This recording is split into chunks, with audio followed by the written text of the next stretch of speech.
নোয়াপাড়া বিধানসভা কেন্দ্রের সুভাষনগর বাসস্ট্যান্ডের মাঝে প্রচুর ভিভিপ্যাট পড়ে থাকতে দেখে এলাকার বাসিন্দারা। সেখানে দেখা যায় সিপিএম বিজেপির ভিভিপ্যাট, বেশিরভাগটাই সিপিএম এর ভিভিপ্যাট। খবর দেওয়া হয় পুলিশকে। কোথা থেকে এলো এত ভিভিপ্যাট? সুভাষনগর বাসস্ট্যান্ডে নোয়াপাড়ার একেবারে বর্ডার লাইন।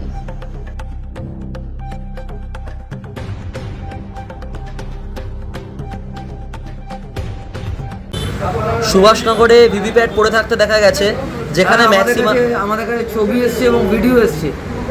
নোয়াপাড়া বিধানসভা কেন্দ্রের ঠিক বর্ডারেই সুভাষনগরের বাস স্ট্যান্ডে যে মাঠ, সেখানে হচ্ছে এক দ্বারা ভিভিপ্যাট পড়ে রয়েছে এবং বেশিরভাগটাই হচ্ছে 3 নম্বর। আমাদের আমরা এখনই ইসিআইকে কমপ্লেন করছি। এটাই হচ্ছে নির্বাচন কমিশনের কাজ। আমি আগেও বলেছিলাম বজ্রবাটনি ফসকাতে কি করে এই ভিভিপ্যাট রাস্তায় পড়ে থাকে, কি করে এই ভিভিপ্যাট রাস্তায় গেল, এর জবাব নির্বাচন কমিশনকে দিতে হবে। আমরা সর্বোচ্চ জায়গায় এটা এখনই কমপ্লেন করছি এবং দিল্লি অবধি এই কমপ্লেনটা পাঠাচ্ছি।